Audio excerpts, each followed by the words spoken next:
When a believer is being tested, it's like he's swimming against the waves. You know, have you seen someone swim against the wave? What happens to someone that swims against the wave? He comes out with two things: a strong heart that overcame its fears. Imagine someone stuck in a rip somewhere and he began to fight the waves and swim against them. If he survives and comes out from the other end, he'll come with a strong heart. Allahu Akbar. I just overcame my fear. And he'll come out with stronger muscles because he fought the waves and he exercised and activated every muscle in his body.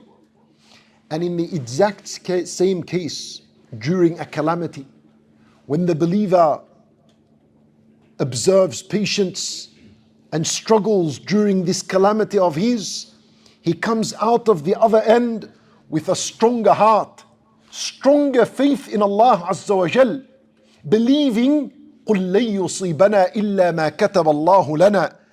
The believer's state after a calamity would be, say and acknowledge, لَن يُصِيبَنَا. Nothing will afflict us and harm us other than what Allah has written for us. Every calamity is written for you, not against you. See, the language is very important. لَنَا, يعني for you. This calamity comes to serve you. It's giving you an opportunity to grow in your relationship with Allah Azza wa Jal. An opportunity to wake up and to see the reality of life and what its purpose is.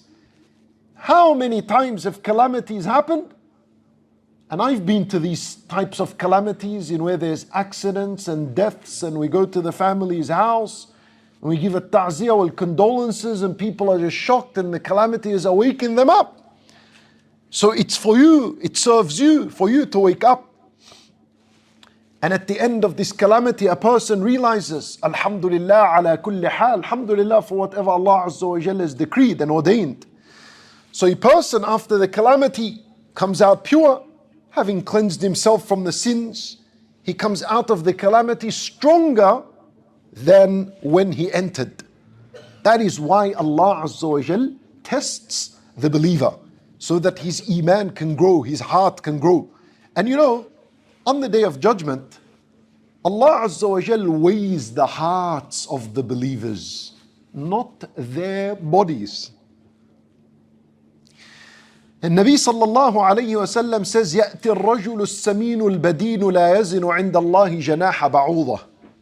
The fat person will be brought on the Day of Judgment and placed on a scale. He will not weigh the weight of a wing of a mosquito in the sight of Allah Azza wa Jal. The body and its weight on the Day of Judgment has no significance. Allah Azza wa Jal, He weighs the hearts. And this is found in the hadith, such as the hadith of Ibn Mas'ud radiyallahu anhu. Ibn Mas'ud, he was very thin and skinny. And his legs were so skinny as well, to the point where one day he was climbing a tree, getting something from a tree. And there was a light breeze that blew a part of his undergarment, and his leg, the thinness of his leg showed, it was exposed to all the companions. So they began to laugh at how skinny his leg was. So when Nabi sallallahu alayhi wa sallam was among them and said to them, "Mimma tadhakun?" What are you all laughing for? What are you laughing at? Yani, what's funny about Ibn Mas'ud? So they said, "Ya Rasulullah, min diqqati saqayh," because of how skinny his legs were. You know, kind of like the joke that people do today when a person doesn't train his legs. I mean, like, what do they say? Chicken legs, right? So they made this kind of comment. When Nabi sallallahu alayhi wa sallam said, وَالَّذِي نَفْسِي بِيَدِهِ لَهُمَا أَثْقَلُ فِي الْمِيزَانِ مِنْ جَبَلِ أُحُدٍ. He said, by Allah, they are weighing heavier in the sight of Allah Azza wa Jal than the mountain of Uhud. See, in reality, his leg don't weigh anything. What was weighed when he was put on the scale? His heart was weighed. The level of iman that was in his heart was weighed. And this iman is only going to grow and make the scale heavier as a result of calamities. Calamities is what's going to grow this iman within our hearts if we know how to harvest and make the most of it. Now, so we need to be prepared. And now, what I'm sharing with you is 10 ways of how can a believer remain patient in times of calamity. Because that is the one thing you want when you're being tested. And these are from the works of Imam Ibn al-Qayyim rahimahullah. Ibn al-Qayyim was fantastic. He was a genius. He wrote so many books. One of them was طريق الهجرتين ودار السعادتين. The two migrations and the two abodes of happiness. He meant by the two migrations that each and every single one of us needs to have two migrations in our life. We need to migrate to Allah by obeying Allah's command, and we need to migrate to the Messenger sallallahu alaihi wasallam, and that is by observing his commands and practicing his sunnah. And then he spoke about how to achieve happiness in this life and in the afterlife. And one of those chapters in the book, he spoke about 10 ways in how a person may practice patience during calamities. And you all know that patience is required in 3 matters. Patience is required in 3 matters. Number 1, when worshipping Allah Azza wa Jal. There is absolutely no doubt when we worship Allah, we need patience. Allah Azza wa Jal, He said, فَاعْبُدْهُ وَاصْطَبِرْ لِعِبَادَتِهِ. Worship Him and be patient upon His worship. Come on, it's going to take a lot of patience to make wudu every day, every morning, pray every salat on its time, stick to the duties of Islam every day, don't skip anything, make istighfar if you did something wrong or somewhere wrong. That requires patience. And you also need patience when abstaining from sins. Every time a temptation comes your way, a desire comes your way, a thought comes your way, you have to be patient to say to your nafs, be patient, O nafs, don't go down the path of desire and sin.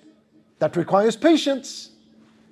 And then 3rd type of patience that is required is in the calamities of life. So that's definitely a worship, to practice patience during calamity. If you don't have the keys and the tools and know how to keep yourself patient, you will lose patience every single time a calamity comes your way. So Ibn al-Qayyim rahimahullah begins to list 10 things. The first one, he said, شُهُودُ جَزَائِهَا وَثَوَابِهَا. What a beautiful one.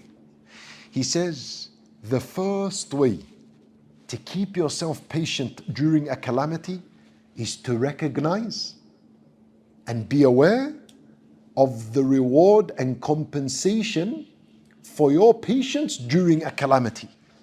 You need to remember and remind yourself, what is the reward that Allah will give me if I became patient and observed patience through this calamity? When you recall and understand the great reward for patience, then the pain of the calamity is still there, but it becomes easy. Let me give you an example.